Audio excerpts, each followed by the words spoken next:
This is the MLW Radio Network.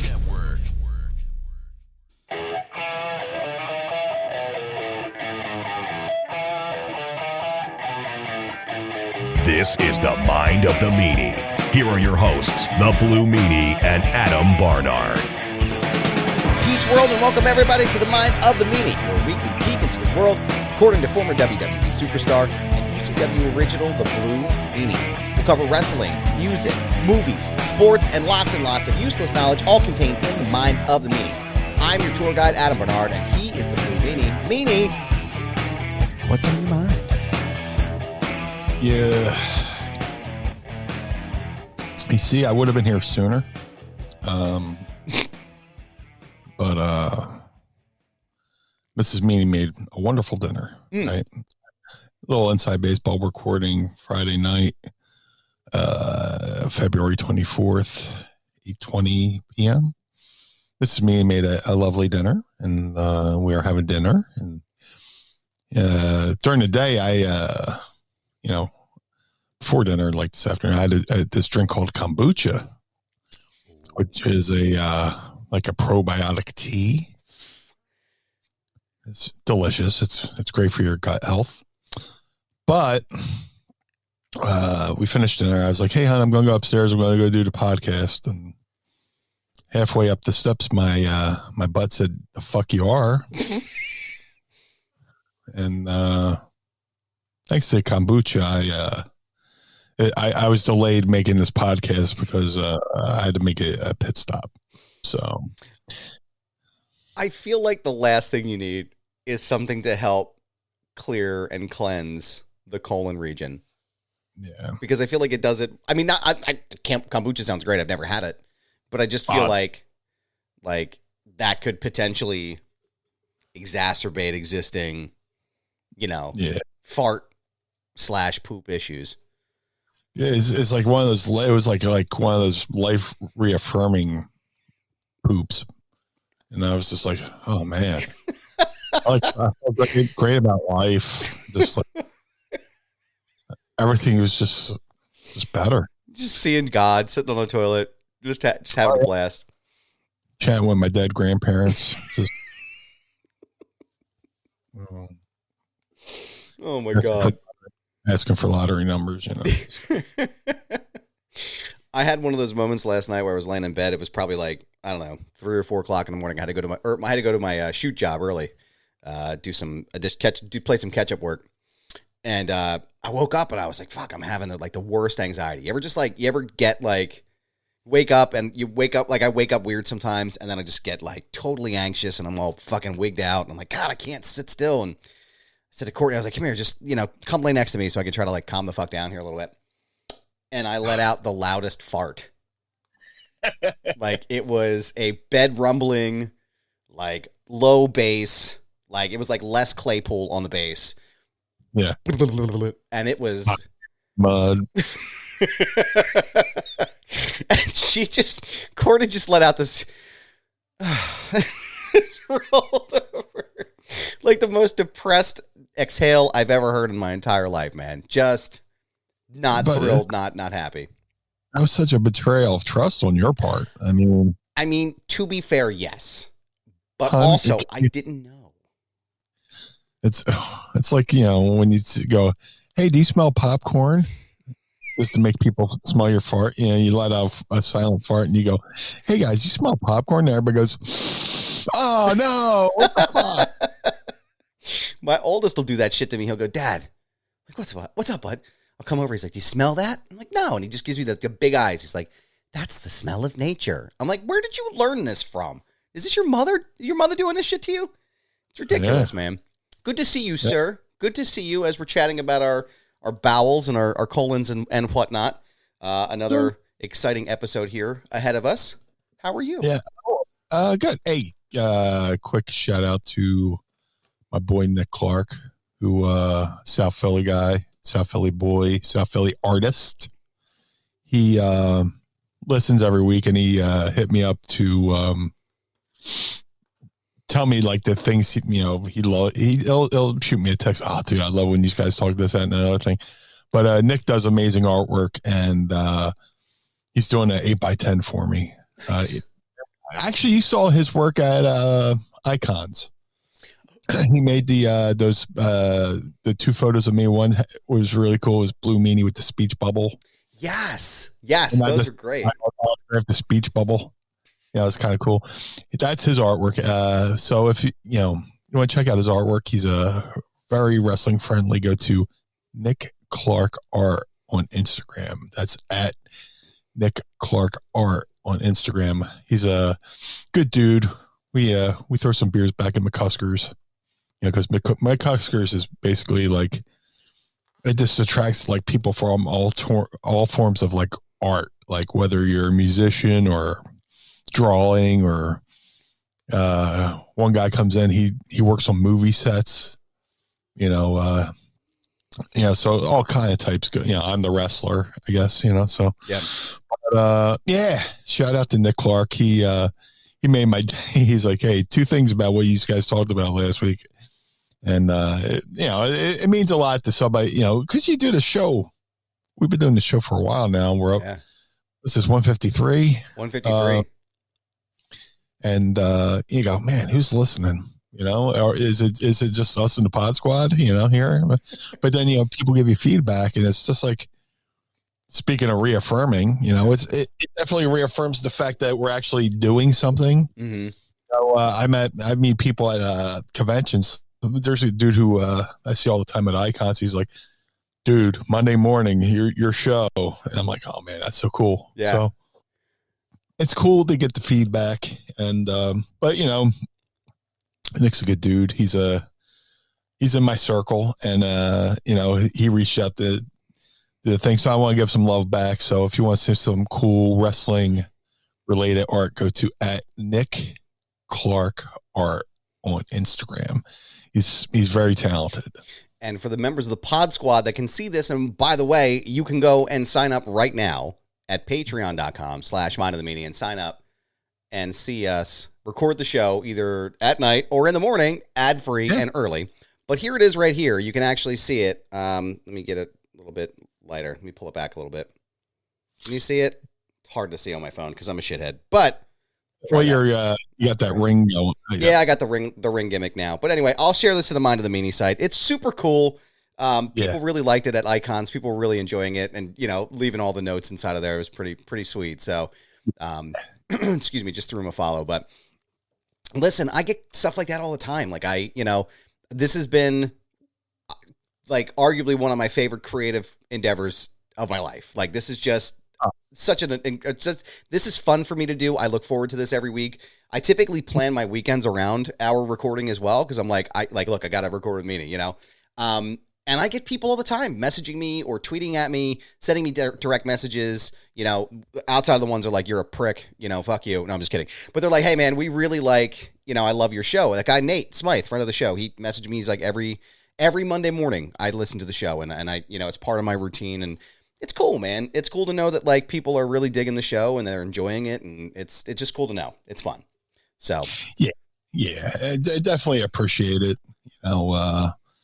Because going into this thing, it's like people, before the pandemic and all that stuff, people were always like, man, you should do a podcast, because I would just tell stories out in the wild, whether at the bar or at conventions or, doing live Q&As, and people are like, you need to do something like a podcast. But I always felt like, there's a lot of podcasts out there, be fighting for a lot of real estate.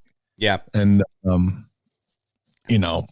eventually I was like, I did a poll once. I was like, should I do a podcast? And then overwhelmingly, I was like, yeah.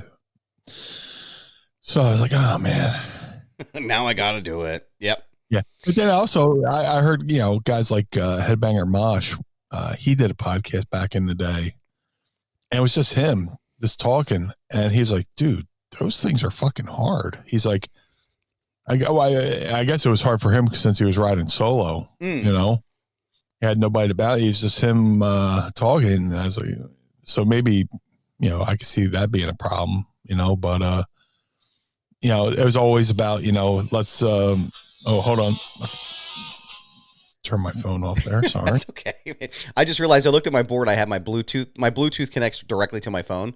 And I had pulled up Instagram and I was like, oh shit, I hope nothing plays on here, like an ad or some crazy shit, you know? So I had to fucking jack the slider down. But no, I can imagine it's difficult. Like, I know that, like, when I do the wrestling hour, like, I feel weird not having a dynamic. It's not that I can't talk by myself or, like, necessarily talk to myself, but it's a lot easier to do programs and shows when you're with somebody. You know, like having a panel or like this is just easier for me because it's not just me trying to figure out how I'm going to fill the whole fucking hour. You know, like guys like Solo Monster, you know, he does it really well. Duke Bennett does it really well. But it's like, for me, like I'd rather have somebody to kind of bounce ideas off of.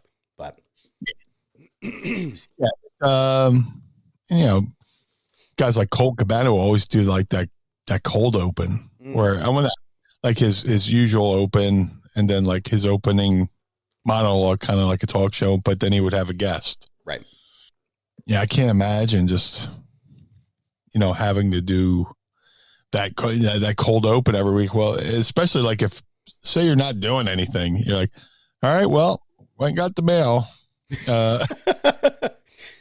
did some food shopping, you know, just, you know,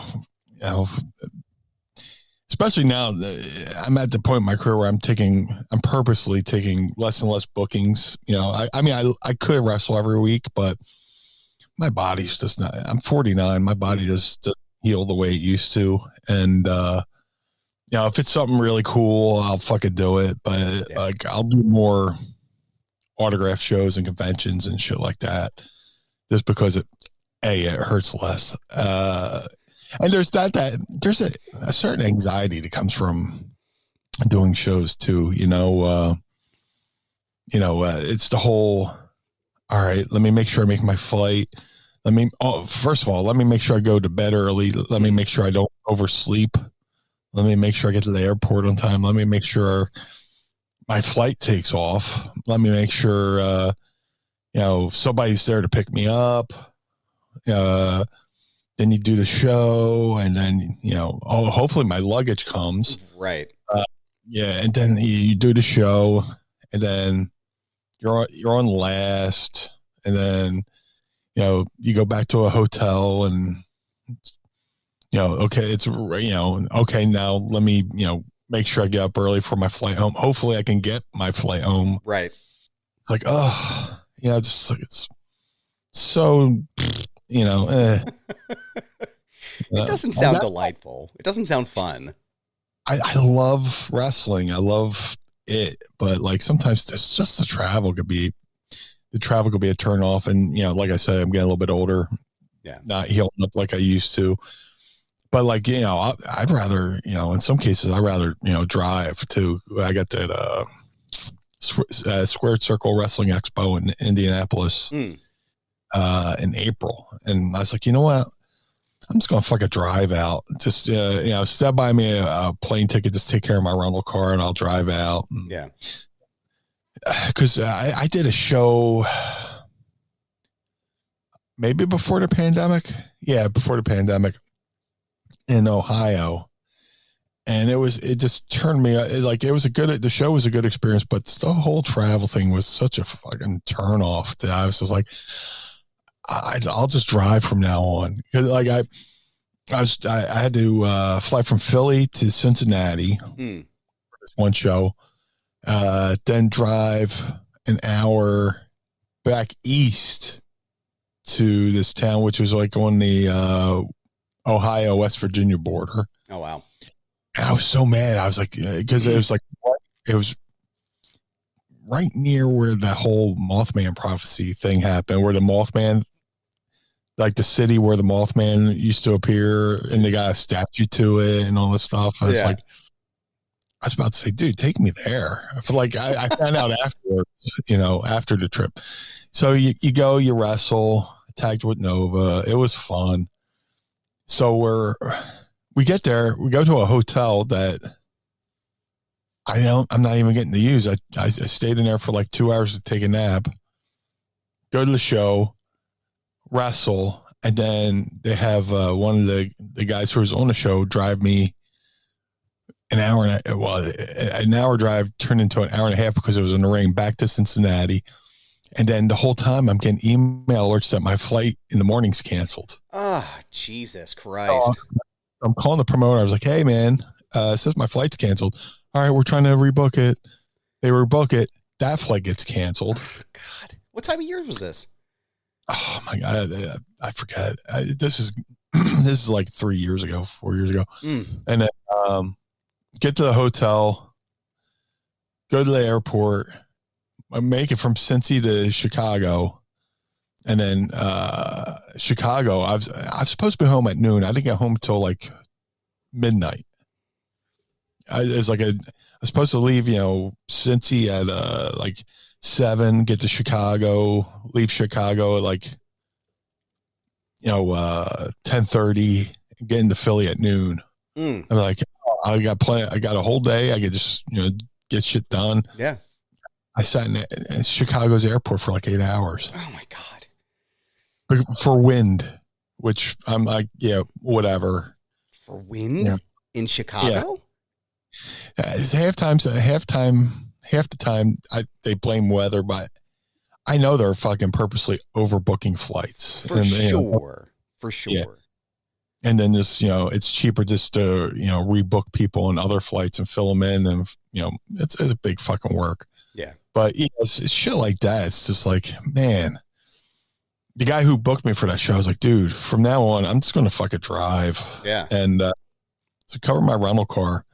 And like the next time I worked for him was I did a 3-show loop in West Virginia, and drove, and that was fine. Mm-hmm. And he'd start my car, hotel, all that stuff, and drove. And I get to listen to what I want to listen to on the radio. I get to stop, stretch, maybe get something to eat. Just and look around. On the plane. I'm usually the middle seat. I'm usually elbows tucked in. Some fucking. You're hot dog in the whole ride, dude. I fucking hate riding in the middle seat on an airplane. Yeah. Fucking sucks.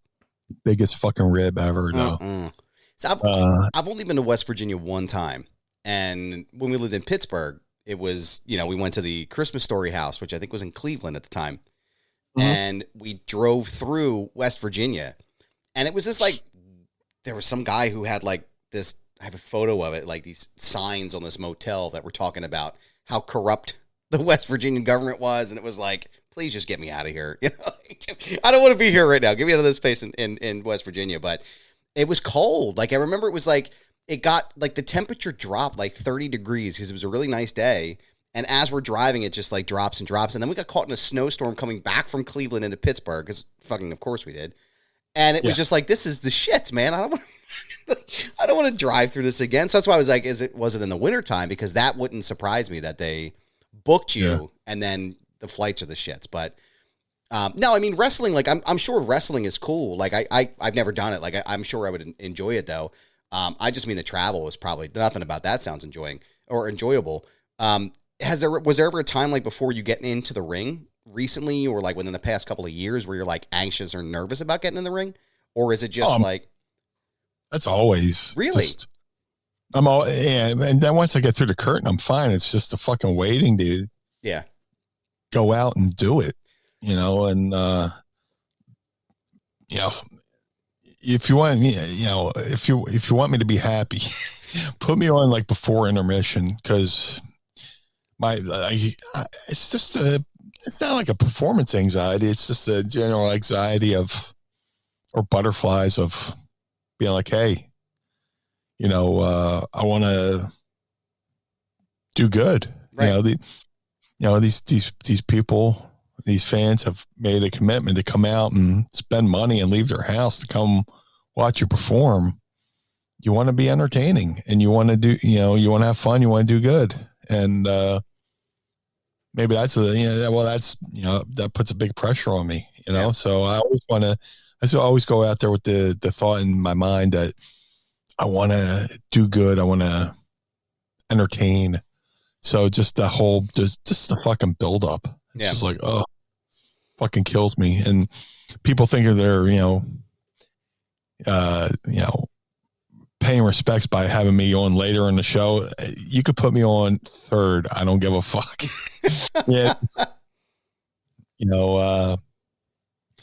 I always joke that, like, put me on intermission. I'll bump out of the ring and just land right over at my merchandise table. So I end up, make it easy for me. Just set it up right in the corner there. That way I can just roll. I can just walk right over, sell the whole way. You'll be fine. That's another thing, like if I'm on a show, I don't want to be seen until I come through the curtain. Right.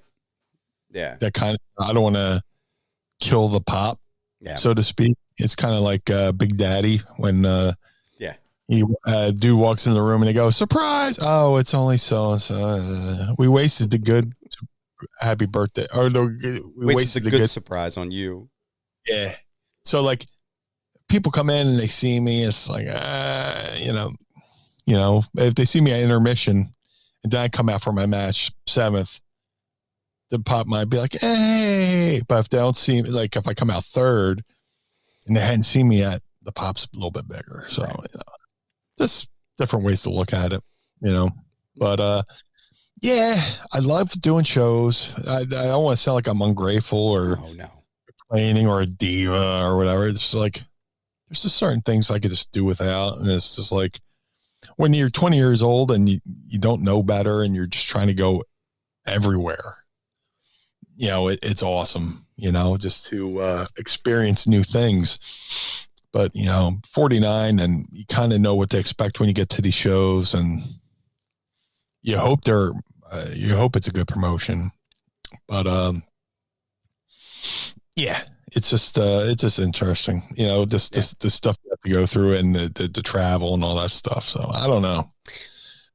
It sounds like a nightmare, the traveling part. Like, again, it's just, I know recently, just with as bad as flights have been, everybody canceling, and there's that whole issue with Southwest now again. And man, I would do this. If I were you, I would, maybe even in the beginning of my career, I'd be like, look, unless I got to go to fucking Canada, like just get me a rental car, or get me a rental car to, like, I don't know, Cincinnati, and I'll fly out of there, or, you know what I mean? Like maybe halfway something. I don't know. Like, I can't imagine I'd be too thrilled with that. But I wanted to mention, though, we're talking about some, podcasting earlier.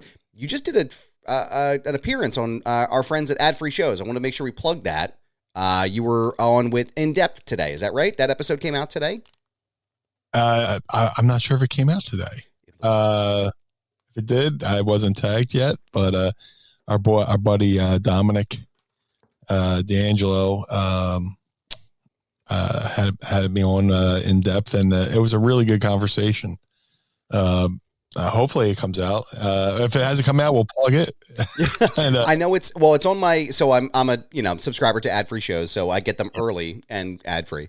But it posted on my feed today, so maybe it's coming out like in a couple of days or for the subscribers. But if you're an Ad Free Show subscriber, you can get it right now. Like I have it right here. I have it in my queue. I can't wait to listen to it, but looks like a great topic, talking about ECW, which is always a great thing to talk about. So I'm really excited to check that out. It's called Rise of ECW. Go ahead and subscribe now. I mean, they have a lot of great things too. I love to promote them as much as we can. Shout out to Conrad and the team. Look, I love Conrad. He, when I first launched this podcast, he was one of the first guys to retweet.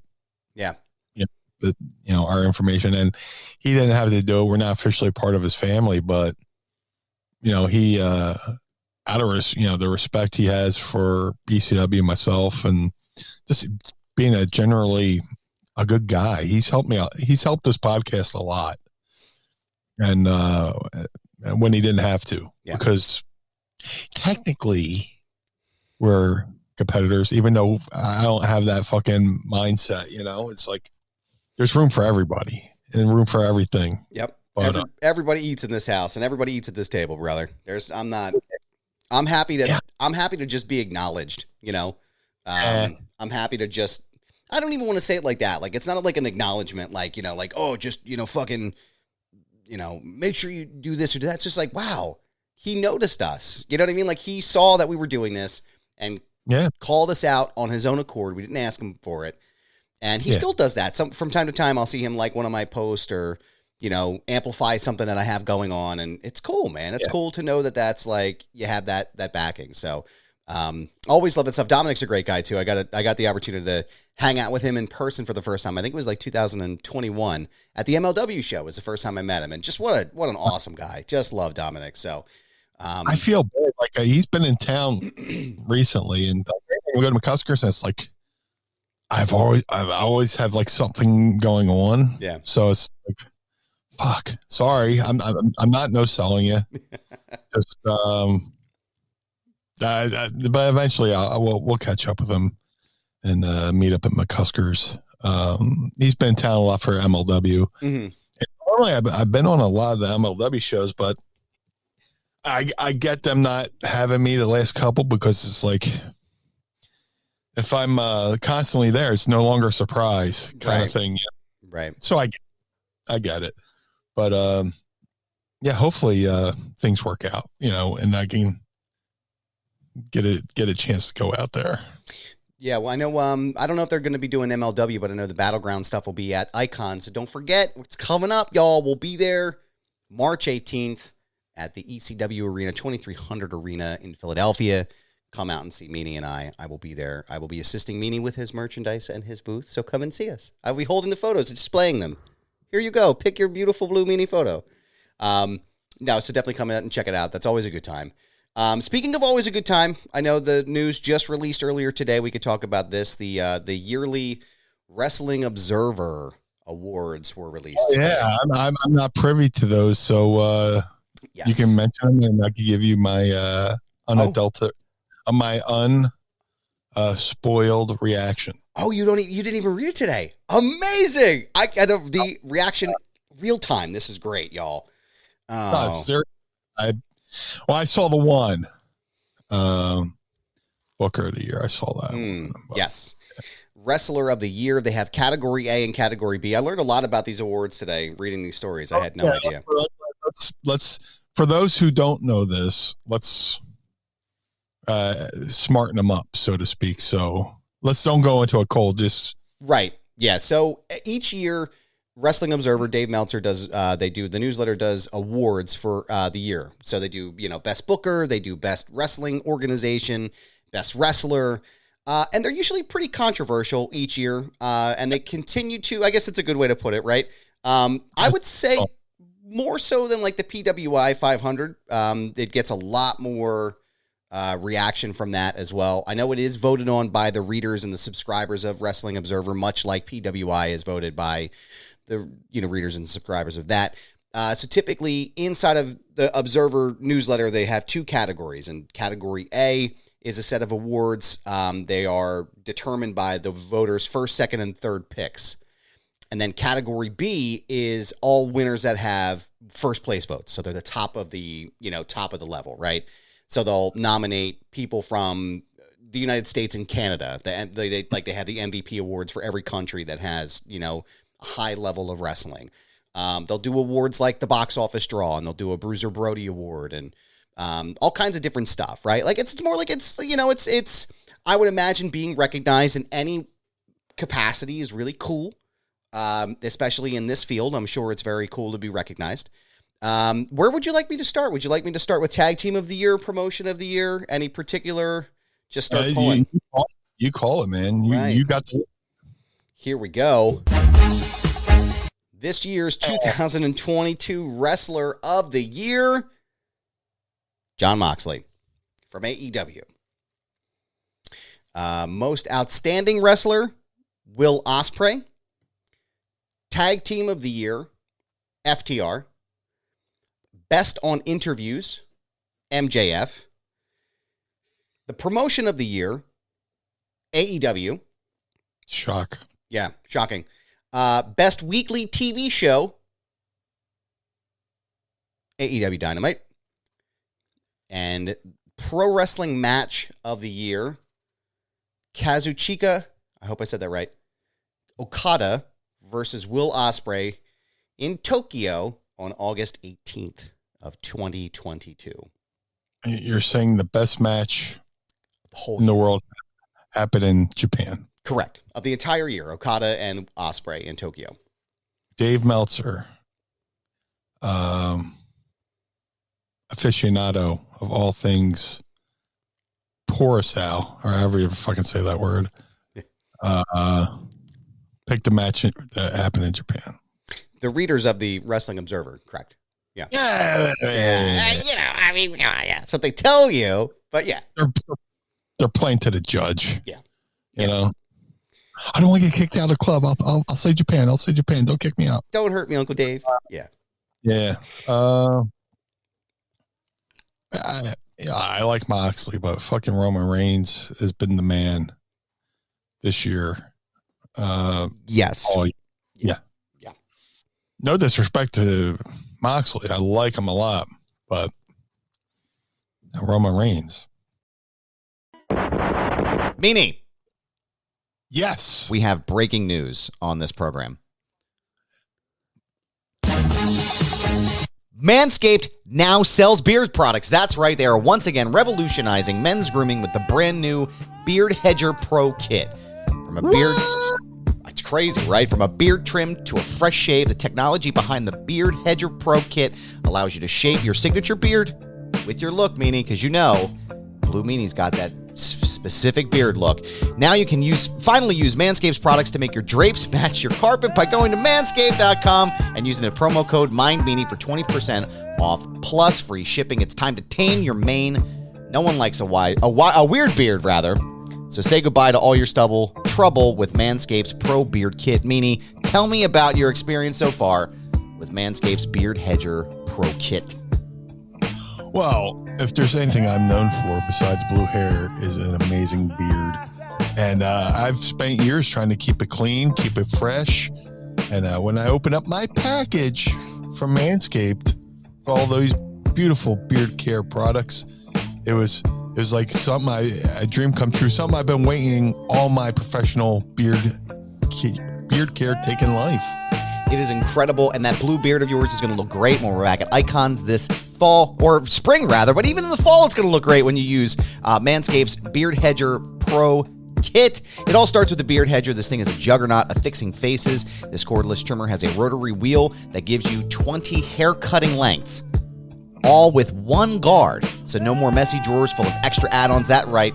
Face grooming doesn't need to be hard. Get 20 different beard lengths with just one guard. Plus, it's waterproof, so you can shave in the shower to avoid all of that hair in the sink, which is disgusting, especially if you're hairy like me. The titanium-coated T-blade is tough on hair, but smooth on your face, leading to a single-stroke efficiency that brings satisfaction one stroke at a time. And friends, I feel like that's an innuendo somewhere. The Pro Kit doesn't end there. They have created the 4 dermatologist-tested formulations for your post-trim care. First, there's the beard shampoo and conditioner. You need to remember that all of your hair is different, so the beard hair is more coarse and easier to damage than the hair on your head. That's why this kit has made shampoo and conditioner specifically designed to moisturize, reduce ingrown hairs, replace natural oils, and promote beard health rather. So when Meanie is out of the ring, he can wash that beard up, and not only does it go from blue to white, it's going to look healthy, natural, and fresh. Next, the kit has Manscaped's beard oil, an essential piece for your man facial accessory. No one wants a guy whose beard is brittle and dry. The oil relieves dryness both on the beard and the skin beneath, while adding a little shimmer and shine, making you look extra fine. Cap it off with the Beard Balm, a pomade that shapes, styles, moisturizes, and tames for a sculpted look to attract any fellows or dames, depending on which way you go. The Beard Pro Kit also comes with 3 free gifts: a beard brush, comb, and scissors to ensure your beard is ready to impress, and potentially moonsault off the middle rope. So go get 20% off plus free shipping when using the promo code MindMeanie at manscaped.com. It's 20% off plus free shipping at manscaped.com and use promo code MindMeanie. Manscaped Beard Hedger, 1 stroke, 1 guard, 20 lengths, and we thank them, as always, for sponsoring the program. To say that anyone else but Roman Reigns is the top star. Again, I really like Moxley. I'm starting to really kind of warm up on Ospreay as well. I'm going to pull up here. He's good. I'm going to pull up here the top 10 list and see where everybody ranked. Let's see here. So from number 10 up, Bryan Danielson, Giulia, am I saying that right? I'm not even sure who that is, to be honest with you. I know that sounds bad, but CM Punk, MJF, Chris Jericho, Sori, which I believe is a Japanese wrestler, Okada, Will Ospreay, Roman Reigns, and then Jon Moxley. Jon Moxley beat Roman by almost 1,000 votes. I don't know. It's just like the Observer has been in business to perpetually be on whatever the opposite of WWE is. Mm-hmm. I just had that thought. I had a thought today. I was like, man, imagine waking up and somebody's sole purpose in the world is to constantly hate the WWE. Yeah. It's just like, yeah. Look, I'm not saying you have to like the WWE, but if there's something I don't like, I don't watch it. Right. If there's something that I go, oh, that's horrible, I don't watch it, and I don't tell anybody else about how much I hate it and don't watch it. Right. Why? Out of all the things you could be doing, you're spending an hour to how many? Raw's 3 hours, SmackDown's 2 hours. That's 5 hours. You're spending 5 hours a week to watch something you know going in you're going to fucking hate. And then you go, yeah, watch that thing I hate again today. That sucks. I slam my fucking nuts into the sliding glass door again, even though I hate it and I fucking don't like it. I did it again anyway. Hey, look, I'm unapologetic WWE. I love WWE, but I don't watch everything. Right. There's a time where I'm just like wrestled out. It's just like, that's a big investment to watch 3 hours on one night, 2 hours on another night. And then you got 2 hours on Wednesday and that extra hour of AEW on Friday. Yeah. That's a lot. That's 8 hours. Not counting Impact, not counting Ring of Honor, any of the promotional stuff that they do, anything you catch with MLW. Like, and the folks who watch, New Japan or anything that's over, the Japanese or Mexican wrestling, like, that's a lot of fucking content. Yeah. That's a lot of content. And to spend 7 hours or 5 hours on a product going in you hate, right? It to me is fucking asinine. It's fucking stupid. But and it just it's like the gimmick of the Meltzerverse has been to be anti WWE. Yeah, which is fine. I'm not saying they're perfect. Have they done some shady shit? Sure. But if you're going to base what you like on something they've done in the business world, throw out your TV, throw out your fucking radio, because eventually somebody you like is going to eventually wind up, or somebody who's produced something you like is probably going to have done some horrible fucking things. Yeah. Yeah. Like how much content out there was produced by Harvey Weinstein? Good Will Hunting, my favorite movie of all time, was produced and financed by Harvey Weinstein.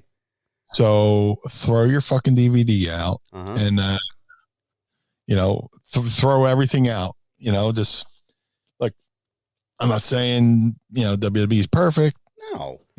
They've done some stuff, but I like the performers there. I like the wrestlers. I like the roster. I like, I like wrestling. The only thing worse for me, and to kind of like piggyback off of what you're saying, is like the only thing worse for me than sitting through something that you dislike that immensely, and that like, I don't know if vociferously is the right word, but like that ingrained into who you are, that you just fucking hate this company. The only thing worse than like purposefully sitting there and watching it is then going on Twitter and tweeting about how much you fucking hate it. There are a lot of things. I'm sorry, I didn't mean to cut you off, but I'm just thinking, like, when I get the thought out. There are a lot of things that I dislike about a lot of wrestling promotions. There are. Not everything is great. Not everything is great in WWE, and not everything is great in AEW. I know that might be a sensitive topic for some people, not to be honest about these things, but like, this is not everything that these guys do is laid on a golden road. There's performers I don't necessarily enjoy watching, but I've never wrestled before. I've never been in a ring before. I've touched a rope maybe once or twice, like just on the outside, but like never actually been in the ring. Why the fuck would I be voting on whoever was the most overrated superstar or overrated wrestler? Like, that's an insult for people who've never been in the ring. They're fucking sitting behind their keyboard eating Cheetos, telling me that Ronda Rousey's the worst fucking wrestler in any promotion in the world. Like, I am nowhere near qualified to say this kind of stuff. But it drives me insane where it's like, why are you then expensing so much negativity onto your Twitter feed or onto your social media? Because you don't like it, just doesn't make any sense to me. Well, here's the thing that's fucking ironic. You hate WWE. You watch it 5 hours a week, and then you go out and tell the world how much it sucked and how much you hated it, which in turn helps the algorithm to help promote WWE. Right. Brings more eyes to the product. Right. It doesn't matter what you're saying. The fact that you're typing WWE into Twitter, which causes a trend to make people go, oh, what's going on in WWE? And the people who might like the thing you hate are now in turn going to watch the thing that you hate. Right. And it's going to help WWE make money. What I'm trying to say is the best sell is the no sell. Yeah. I don't like it. I don't watch it. I don't fucking talk about it. I could do a whole show on shit I fucking hate, but you know what? That might just turn off people but that might turn people off to me because they might love the thing. Right. That I hate. That's why we don't do that on this show. We don't shit on, I mean, not all the time. Anyone that's justified, we do. But like, it's very rare. I feel like on this show that we do something like that. This is not what this program is for. We could disagree on these lists and we can not talk about these things. Yeah. But I don't share my opinion on this crap. Like, this is entertainment. This is something that kept me and gave me joy from the time I was 5 years old. This is something that was a stable influence in my life. That was one of the pillars in my life that I could count on in a very turbulent world. Why would I sit here and waste my time on Twitter talking about, oh, this person fucking sucks and I fucking hate Will Ospreay and I hate Okada and fucking Ronda Rousey? No one gives a shit what I have to say. Watch. If you like it, man, watch it. What I don't like is people being disingenuous about things. Like, it's like, you can't sit here and talk about how great this one company is and how it feels like there's certainly a heavy segment of people in the Twitter sphere who talk about how one company is infallible and they do nothing wrong and all of their creative is etched in fucking, 24 karat gold, and the other one, is crap and everything they do is shit. Like, there's a level of disingenuousness that comes along with that. And it's like, guys, be real. Like, own your shit, stand in your power and like something. But if you don't like this shit, then don't watch it. I don't know. And you know what's the dumbest award on the Wrestling Observer? Which one's that? The worst promotional tactic. Oh my God, I know, dude. Well, first, whatever wins is usually not a promotional tactic at all. It's just right. Like a promotional tactic would be like the old switching bait. Like, oh, we're gonna have. No, you'll promote all week. Oh, we're going to have Hulk Hogan on the show with no intention of having Hulk Hogan on the show. Right. No tactic. Running a show in Saudi Arabia is not a promotional tactic. That's just running a show in Saudi Arabia. Do you want to know what this year's was?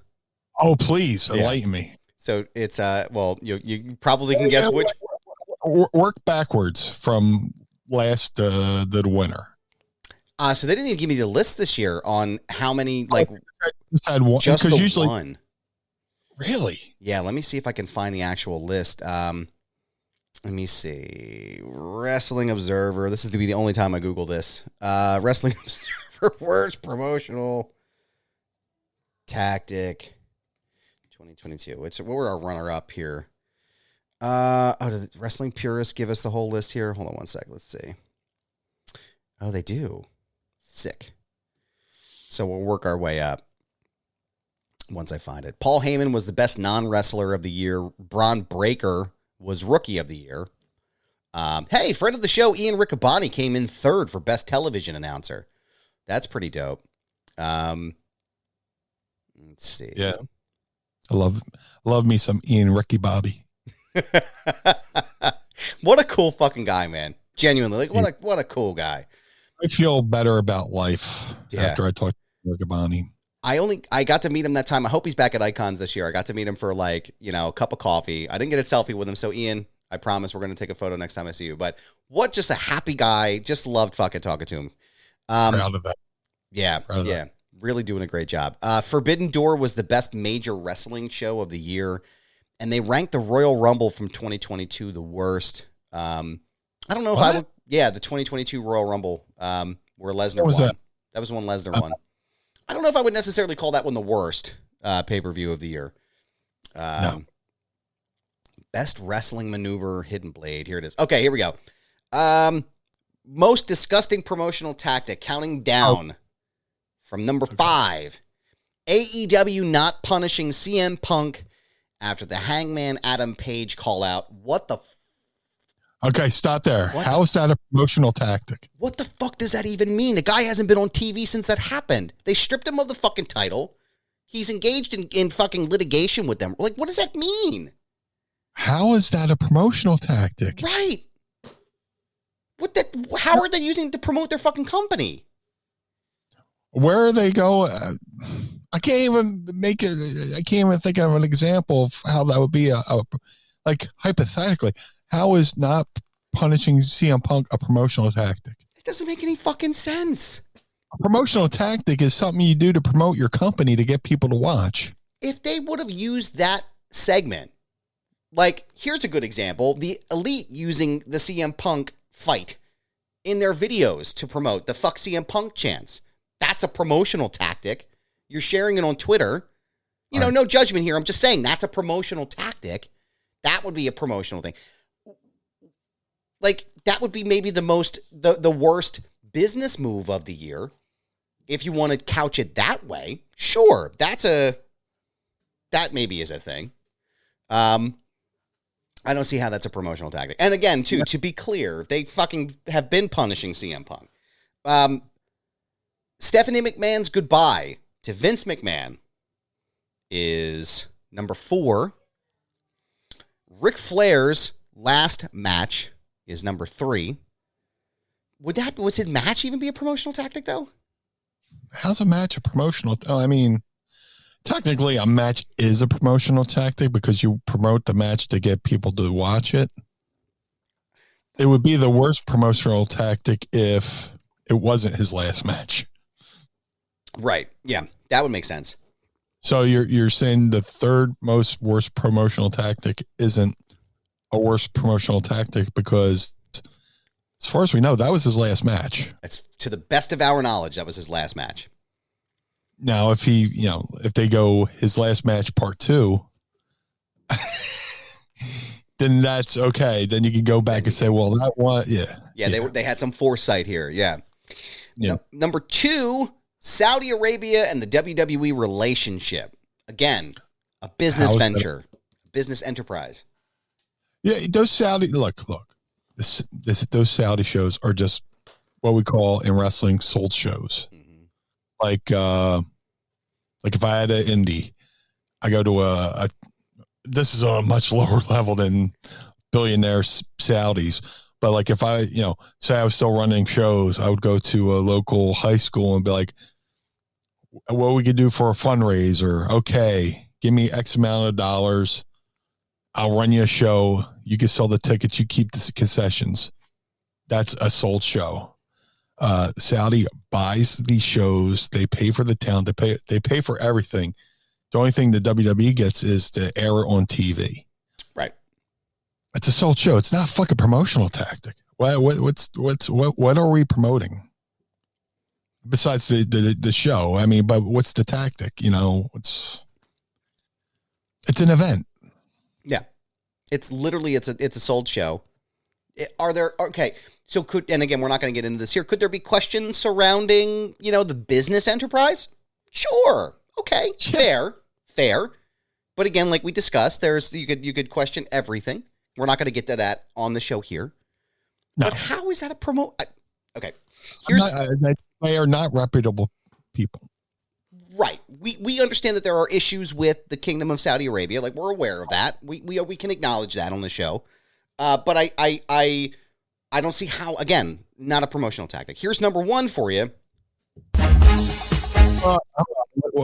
Wasn't Saudi 3? Saudi was 2. So it's AEW. So it's AEW not punishing CM Punk. Stephanie McMahon's goodbye to Vince McMahon on SmackDown. Which isn't a promotional tactic. Right.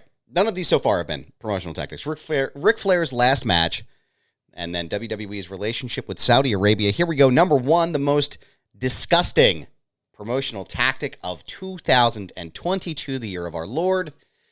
Vince McMahon's appearance on television after his sexual misconduct allegations. So what's the promotional tactic?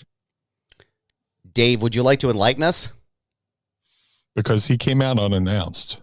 Right. So you're not really you didn't really promote, or did they promote? They kind of did promote he was going to be on there. So, but still, how's that a promotional tactic?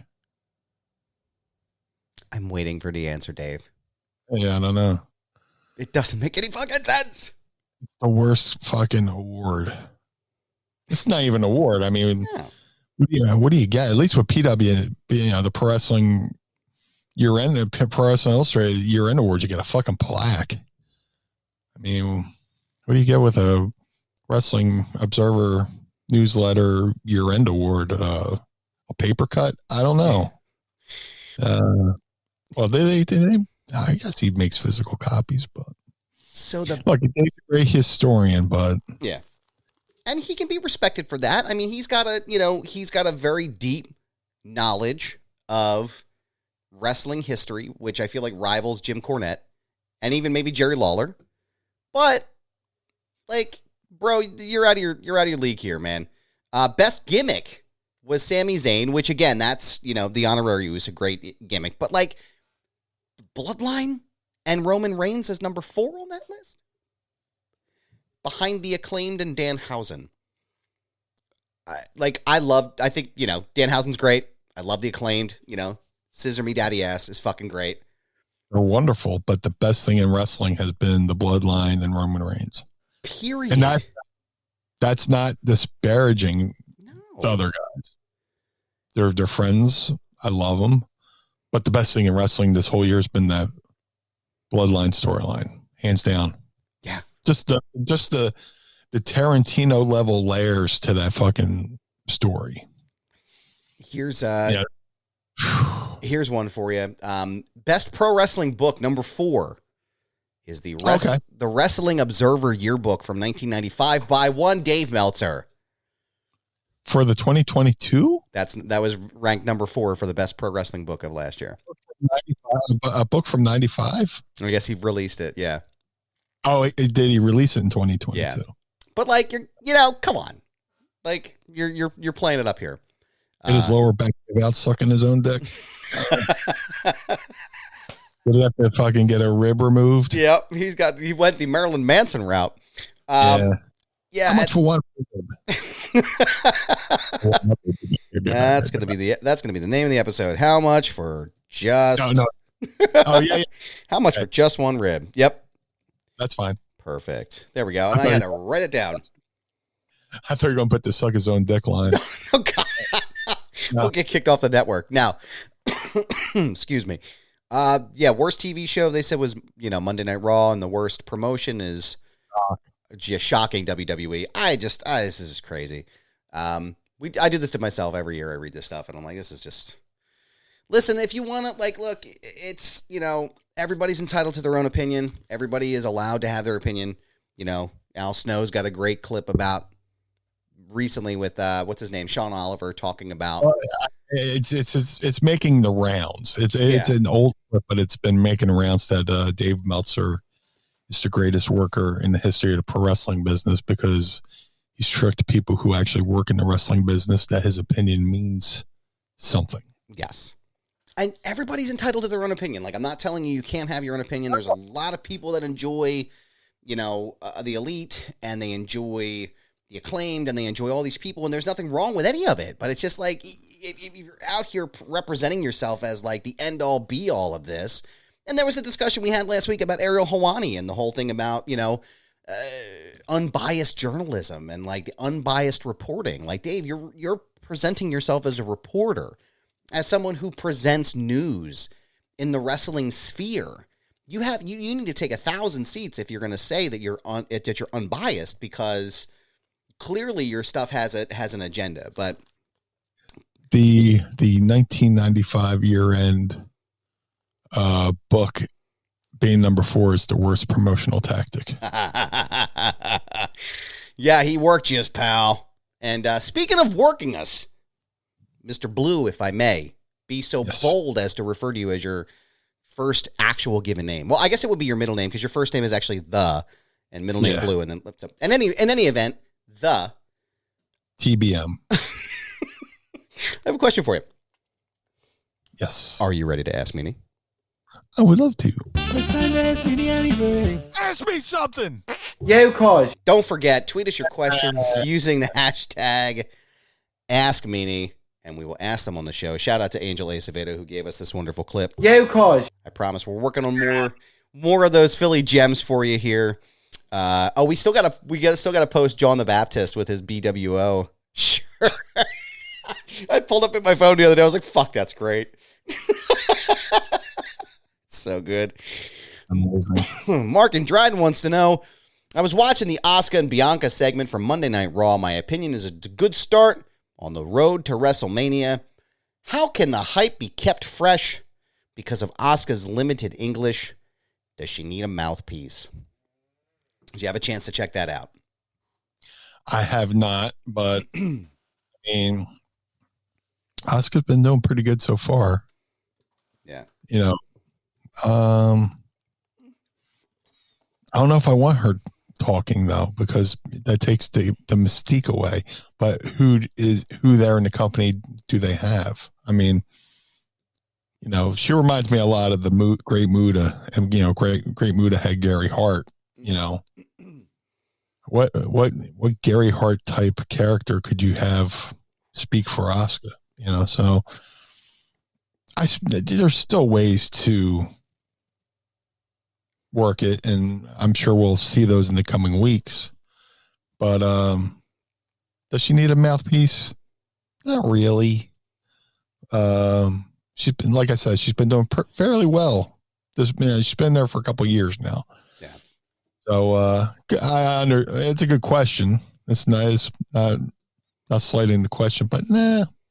I think she's all right. I haven't seen it. I'll have to go back and watch the segment. I'm a big Asuka fan.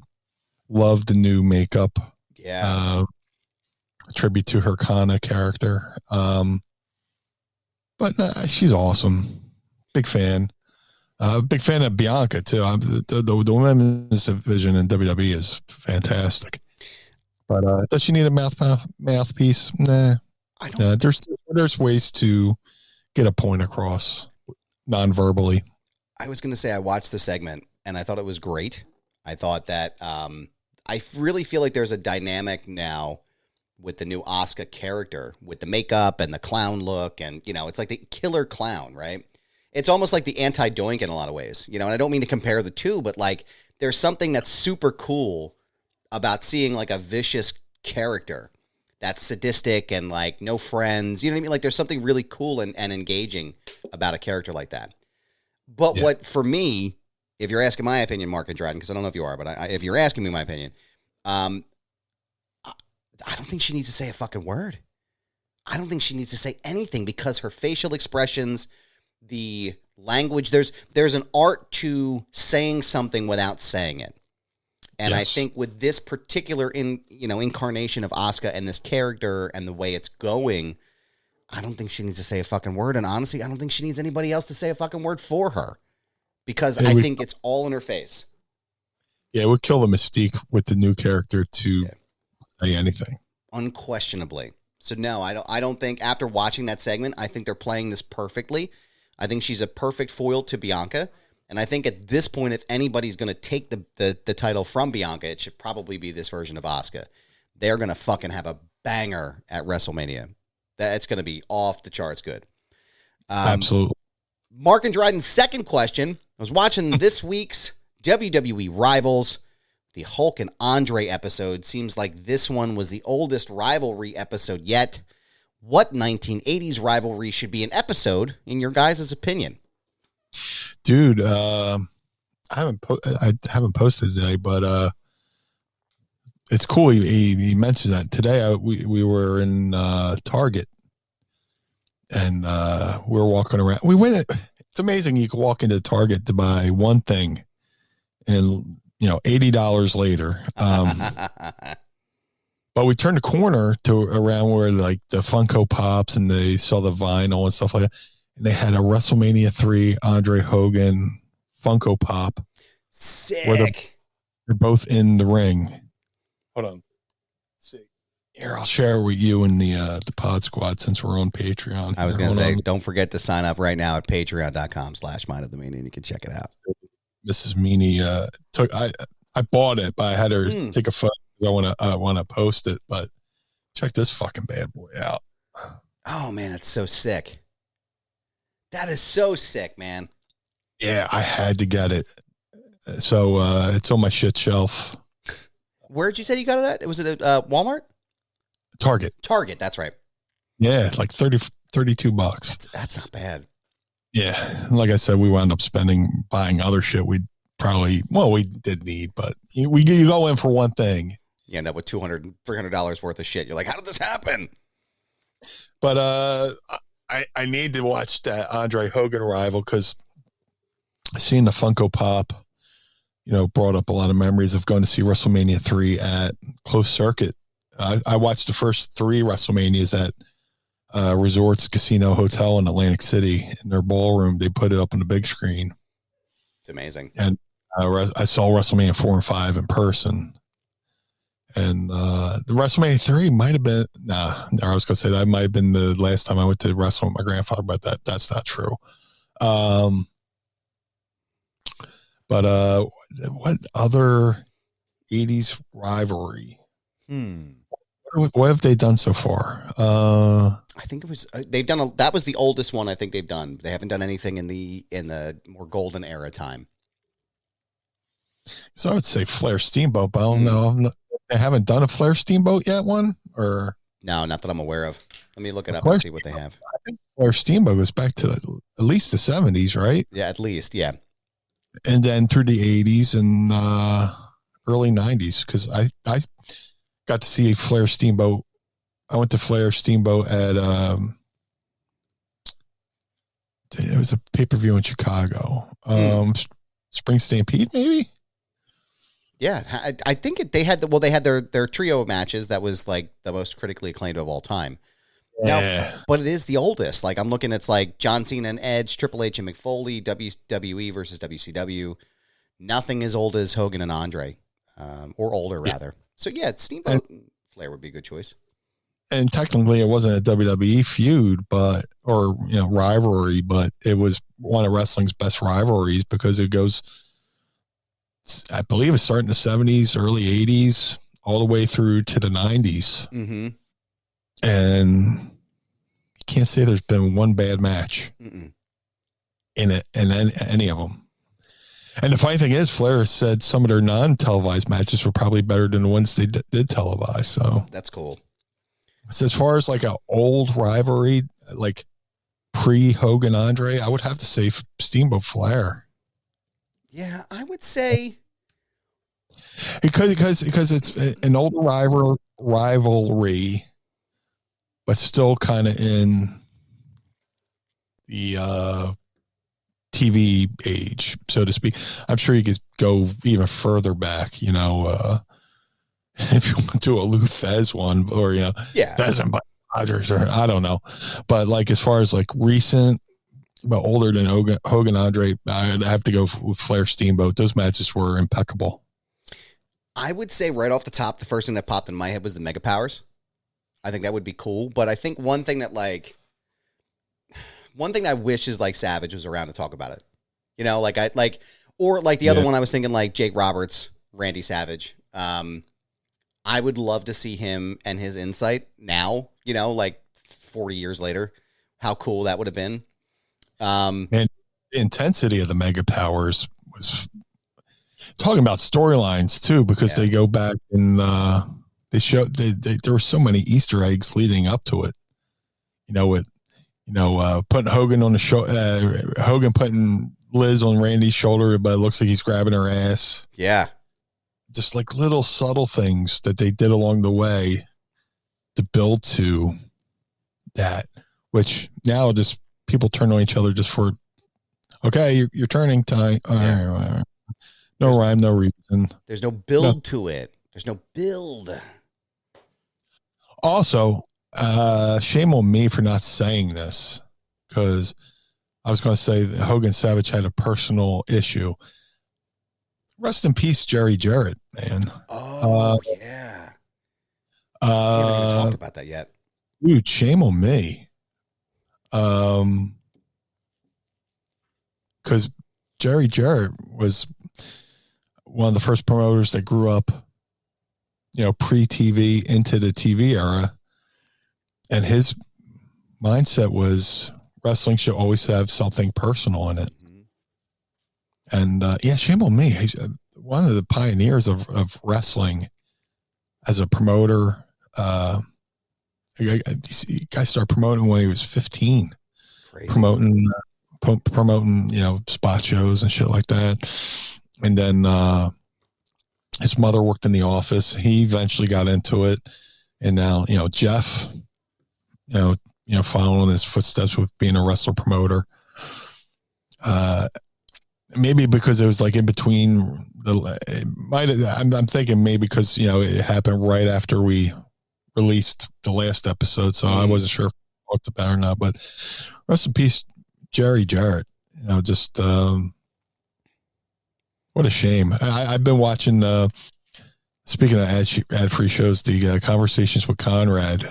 Yeah, they did a two-parter with Jerry, which they just released on Jeff's YouTube page for My World page, and they combined it. Now it's like a 3-hour video, but just to listen to that man talk about wrestling, and it's like a history lesson. It's like you can watch it from an educational purpose of being in the business, or just a history lesson from being a fan. You learn something when Jerry Jarrett talks, and my heart goes out to Jeff Jarrett and the Jarrett family. But man, talk about a guy that when Vince McMahon respects you enough to possibly take over the company during the steroid trial in case he goes to prison, the first person he thought of was Jerry Jarrett. Jerry Jarrett had the respect of Vince's father.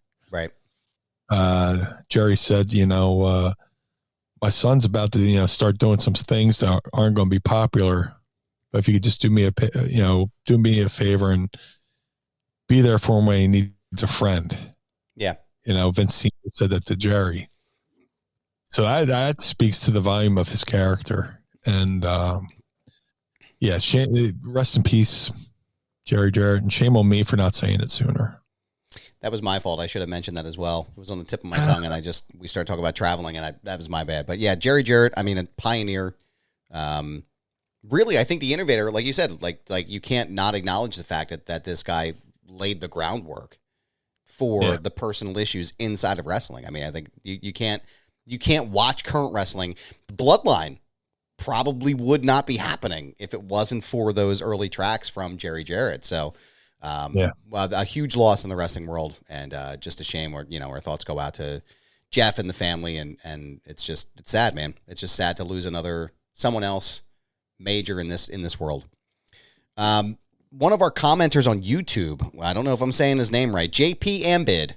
Hey, Meanie, awesome show, you rule. Unrelated question, but what's the wrestling move you dislike taking the most?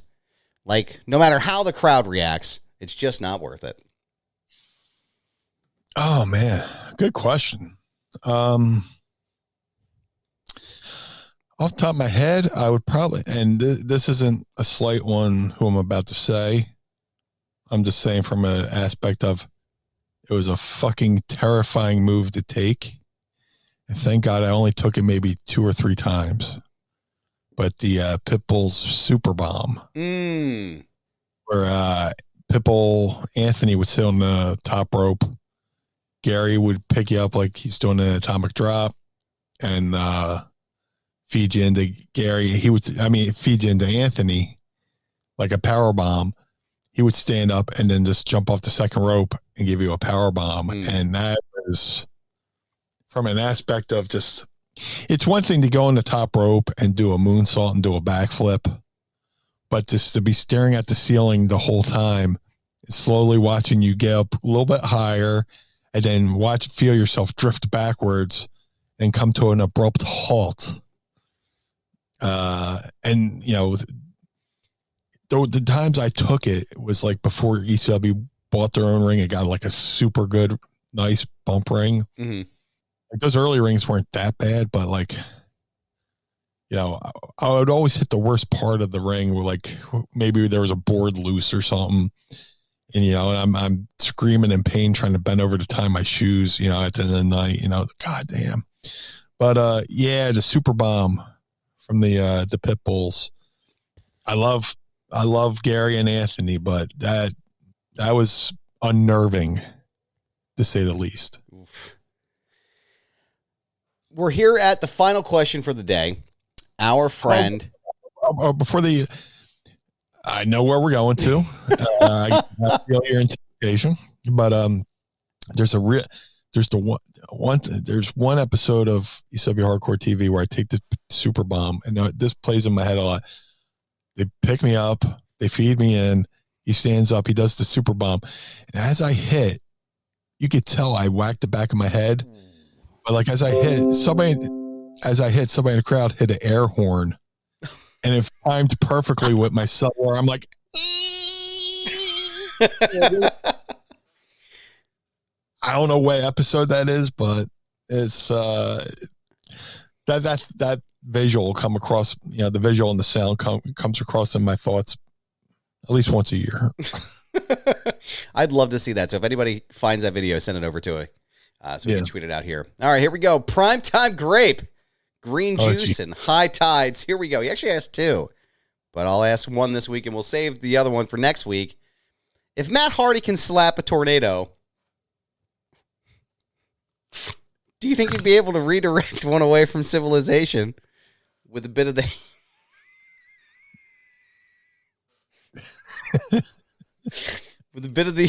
anus blast after a can of beans and some cabbage?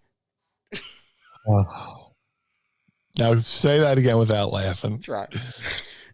If Matt Hardy gets slapped a tornado.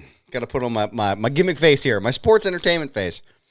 If Matt Hardy can slap a tornado, do you think you'd be able to redirect one away from civilization with a bit of the heinous anus blast after a can of beans and some cabbage? Dude, speaking of tornadoes, it's funny you brought up tornadoes. Not that tornadoes are a funny subject, but somebody I was thinking of an old Buddy Landell line. Buddy Landell, it might have been in Smoky Mountain. He said he saw that a tornado went through Kentucky and did thousands of dollars of improvements. That's terrible, but hilarious. Oh, Buddy Landell. Like, if you wrote that down in paper, you go, oh, man, that's horrible. But the way Buddy Landell would say things, yeah, you couldn't help but fucking laugh. But that's funny. Fucking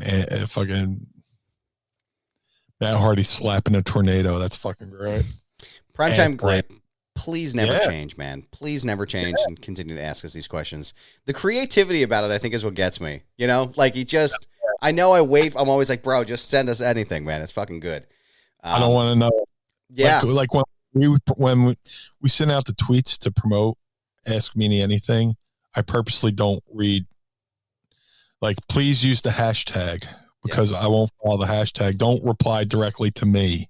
So I don't want to read I want the questions to come to me live, or as live as we can be on a recorded show. Right. Know?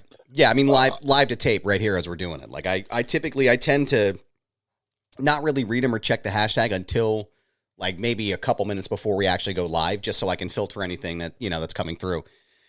Man, there's been some that have been fucking great. This primetime great fella, we salute you, sir. A tip of the cap to you, sir. And a tip of a cap to you, Blue Meanie. Yes. For joining us each and every week on this program. I have as I said earlier, it's not a gimmick. It's real. I enjoy doing the show with you every week. It's what I look forward to most in my creative endeavors.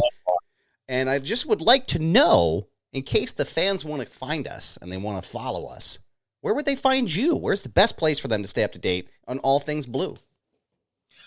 If you would like to follow the Blue Meanie on all forms of social media, Facebook, TikTok, Instagram, or the Twitter, at Blue Meanie BWO.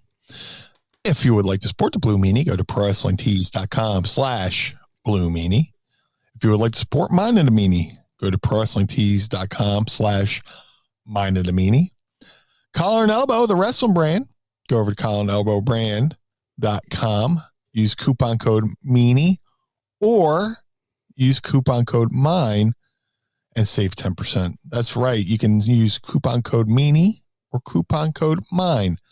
Save 10% at collarandelbowbrand.com. Go over to madcatbeardcare.com. Get yourself some of the Blue Spruce beard oil and balm, or beard oil or balm. My boy Josh Thornton is doing an amazing job over there at madcatbeardcare.com. All the proceeds go towards taking care of the kitties. He rounds up the feral cats, takes them to the vet, make sure they're good to go. So if you're a cat lover like myself, go to madcatbeardcare.com. Shout out to my boy Jim Nelson over at glaciersofice.com. Jim made a 3 of 3 only handmade custom BWO Air Jordan 1 sneaker for Stevie, Nova, and myself. Each pair takes Jim about 50 hours per pair. If you want to see some great behind-the-scenes video or photographs of him making these fantastic shoes, go to at GOI Kicks on all forms of social media. That's at GOI Kicks on all forms of social media. Cameo.com/Blue Meanie BWO for birthdays, holidays, and well wishes.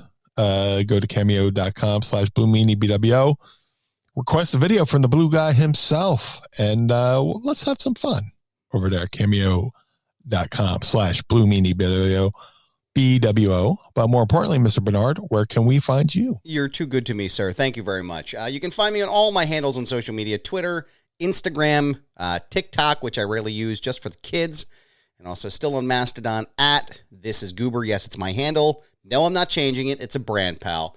So follow me there for all of your the goodness and all your Adam needs there. Go ahead and check out my other show, Foundation Radio, by going to foundationradio.net, and all my episodes are there in the archive. Everyone from Robert Costa to Rob Van Dam to Tommy Chung have joined us on the episodes. So go and check that out right now. Also, go check me out at Premier Streaming Network, The Wrestling Hour. We are up to episode 8 right now. I've had Cameron Hawkins back on.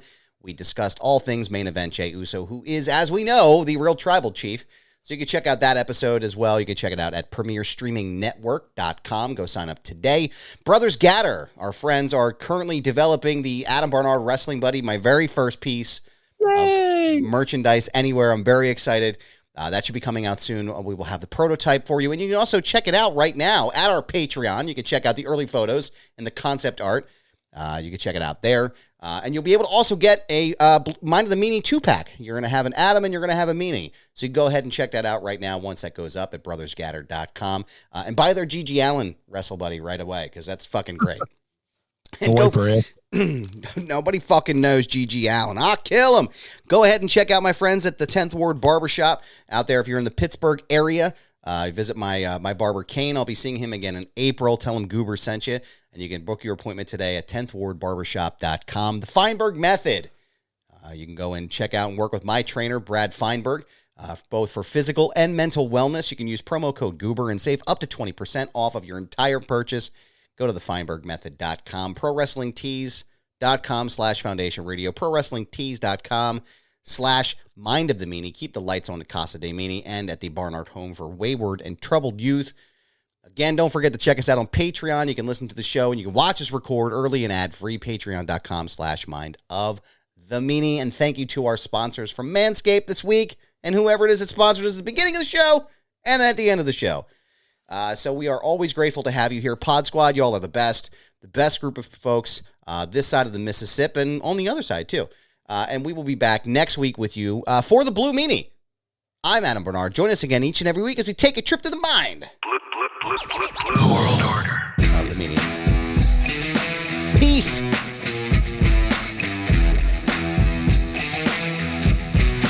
Blue World Order. This episode of Mind of the Meanie was recorded and produced by Adam Barnard and was engineered by Carl Pinnell. Additional production and narration provided by Sam Krebs. Our executive producers are Josh Chernoff, Adam Barnard, and the Blue Meanie. Our opening theme is performed by the Swamp Candles. Our closing theme is performed by Chikara. The show contains original music produced by Enrichment. Get additional bonus content by becoming our patron on Patreon at patreon.com/Mind of the Meanie. And follow us on Twitter and Instagram at Mind of the Meanie. This has been a Butts Carlton media production in conjunction with the MLW Radio Network. Butts Carlton, proprietor. Blue World Order.